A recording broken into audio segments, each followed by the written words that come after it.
Hai, kembali lagi sama aku Nurul Kusa. Kali ini aku bakal review buku berjudul Sihir Perempuan karya Intan Paramaditha. Pernahkah kamu bayangkan jika kamu berhubungan badan dengan pasanganmu dan kemudian pasanganmu mempertanyakan di hubungan badan pertama kalian, kok nggak ada darahnya? Hmm. Dan kemudian lelaki itu memberikan punggung menghadap tepat di wajahmu.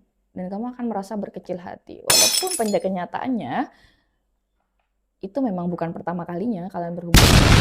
Dan kemudian ketika kalian berhubungan badan yang kedua kalinya, si lelaki merasa iya-iya aja tanpa memikirkan drama huru-hara di hubungan badan sebelumnya yang mempertanyakan mana nih darahnya.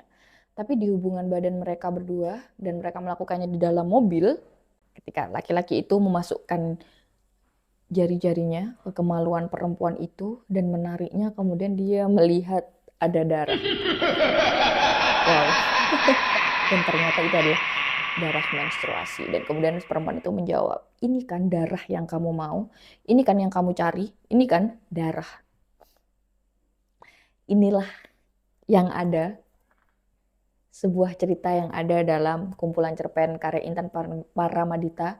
Ada salah satu momen yang menceritakan dan itu gong banget gitu ya. Bener juga ya kan yang kamu cari darah. Kumpulan cerpen Intan Paramaditha berjudul Sihir Perempuan ini berisikan tentang sudut pandang lain tentang perempuan yang mungkin tersisihkan di masyarakat. Pernahkah kamu memperhatikan perempuan-perempuan di masyarakat atau di sekelilingmu yang mungkin dia bukan tokoh utama dalam, mungkin di sekolah, di tempat kerjamu, atau mungkin di lingkunganmu?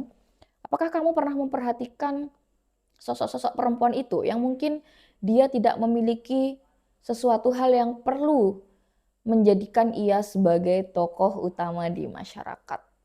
Mungkin dalam masyarakat kita yang selalu kita perhatikan adalah perempuan-perempuan yang dia memiliki kecantikan, memiliki badan yang bagus, mungkin yang dia kaya, atau mungkin perempuan-perempuan yang memiliki sesuatu hal yang patut diunggulkan, yang membuat ia bersinar di masyarakat.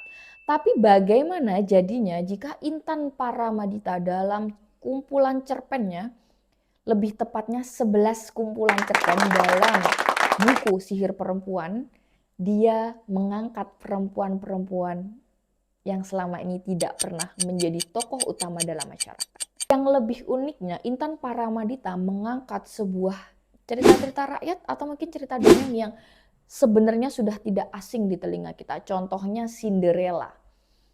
Ada satu judul cerpen, judulnya adalah Perempuan Buta Tanpa Ibu Jari. Perempuan buta tanpa ibu jari, cerita apa itu? Gitu ya. Jadi buta tanpa ibu jari, betul. Tapi dalam cerpen ini, Intan Paramaditha mengangkat cerita Cinderella. Apa yang kamu bayangkan jika kamu mendengar cerita Cinderella? Wow, Cinderella yang cantik, pintar, memiliki badan yang bagus, kaya, kehidupan yang sempurna, dan pangeran jatuh cinta dengannya. Tapi bagaimana jika Intan Paramaditha menceritakan dari sudut pandang yang lain, yaitu kedua saudara tiri Cinderella?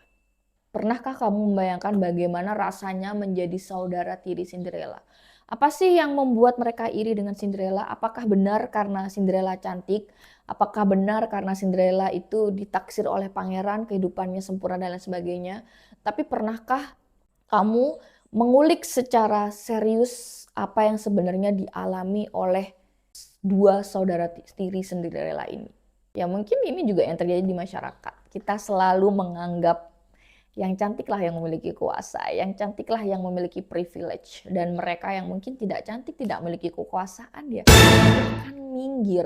Di sini Intan mengangkat isu tersebut. Itu adalah cerita rakyat yang sudah, atau cerita dongeng yang sebenarnya sudah sering kita dengar sejak kecil. Apa yang kamu pikirkan jika aku bilang Ratu Pantai Selatan? Apa yang kamu pikirkan? Nyi Roro Kidul? Apa kisah yang mungkin sangat familiar di telingamu tentang Nyi Roro Kidul, ataukah seorang perempuan yang memiliki kecantikan yang abadi? Pertanyaannya adalah, kenapa perempuan itu ingin memiliki wajah yang cantik dan abadi? Karena pada kenyataannya di masyarakat, Yang dibutuhkan adalah perempuan yang memiliki kecantikan yang abadi, kecantikan yang tidak akan pernah pudar. Tapi bagaimana caranya?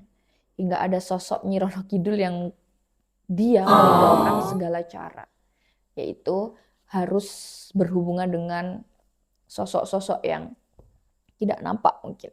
Dan di sini juga diceritakan kemudian dibawa ke cerita era modern bagaimana perempuan itu ketika dia tidak memiliki power, tapi dia ingin membangun power itu. Karena dia merasa terasingkan, karena dia merasa tidak dianggap, karena dia merasa bukan tokoh utama. Dan buat kalian yang mungkin tertarik dengan cerita-cerita yang wow, ini tidak pernah terpikirkan sebelumnya. Wow, ternyata begini ya, ketika kita tidak menjadi tokoh utama dalam masyarakat. Oh, mungkin ini ternyata yang selama ini aku pikirkan. Kalian harus membaca Sihir Perempuan karya Intan Paramadita. Cerpen ini mungkin terkesan berat ketika kita membaca, tapi ketika kita renungkan, kita baca berulang, wow, inilah mungkin yang kadang-kadang dirasakan oleh mungkin diri kita sendiri atau orang-orang yang terpinggirkan atau perempuan-perempuan yang selama ini terpinggirkan di masyarakat kita. Atau mungkin kalian punya pendapat lain tentang kumpulan cerpen Sihir Perempuan karya Intan Paramadita. Kita diskusi di kolom komentar. Dan buat kalian yang belum membaca, boleh juga karena buku ini bukan tipe buku yang sangat berat. Buku ini adalah kumpulan cerpen yang sangat ringan dan sangat relate dan sangat dekat ceritanya dengan kita karena dia hadir di masyarakat kita. Jadi, mau membaca? Semoga bermanfaat. Sampai jumpa.